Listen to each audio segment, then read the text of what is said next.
There have been emotional reunions at London's Heathrow Airport as quarantine rules are eased.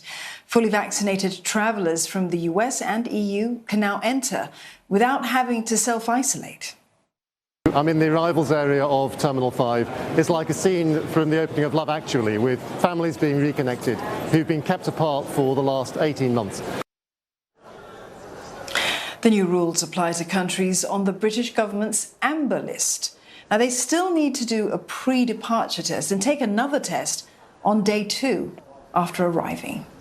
Benji Haya joins us live now from London for more on this. Benji, happy scenes at the airport, but airline bosses are saying that the rules aren't simple enough.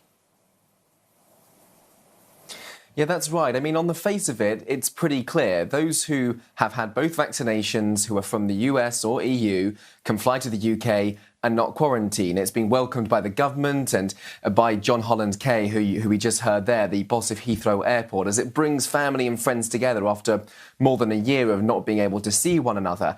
However, it's not that simple. There are some caveats. The first thing is that this is not being reciprocated by European countries or indeed the United States. And the second is there are exceptions to the rule. France, for example, is one of those nations from which if you're flying to the UK, you still have to isolate regardless of your vaccination status. It might be worth reminding people just kind of what the situation is at the moment with the UK travel rules. There are several steps on this traffic light system.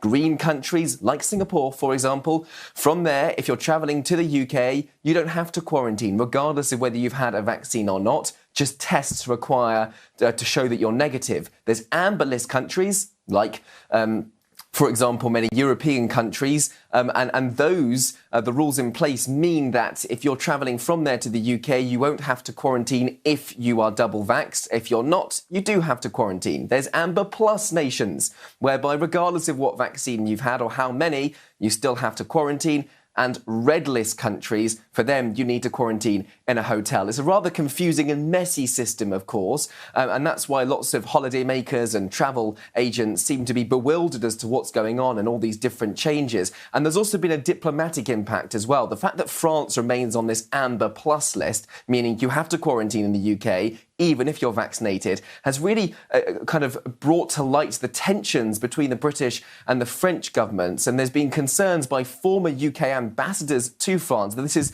amongst the lowest points in that relationship. So whilst we saw those scenes at Heathrow Airport, and that's wonderful to witness, there isn't pure clarity over kind of the future of travel from the UK or into the UK, and seemingly the effects of this pandemic on the travel industry are far from over. Well, there are certainly lots of things to consider for the traveller before they travel anywhere. But at the same time, Britain might just toughen rules for some popular summer destinations like Spain, Benji.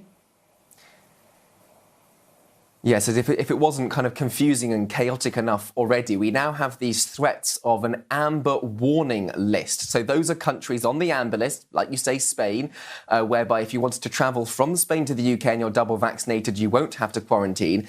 But there are fears that those countries on this warning list could move over to the red list. Therefore, you'd have to quarantine in a hotel if you came into the United Kingdom from the likes of Spain. That hasn't been confirmed yet, but obviously that's very worrying news if you're thinking about travelling to Spain for a holiday and not knowing whether you'll be able to come back seamlessly. There are kind of greater appeals from the public now, definitely, to see the easing of restrictions. Polls show that more than half of Brits want to see those restrictions eased, but the government's still remaining very cautious, especially with further outbreaks of different variants across the continent. There is some good news, though, for the travel industry and indeed for those wanting to catch a summer break as the final couple of weeks of sun in the Northern Hemisphere. And that is that there could be a dozen or so green list countries emerging, such as Germany, and therefore you'll be able to travel from Germany to the UK without having to vaccinate and just having to prove yourself negative with a test. But that can be confirmed in the next few days.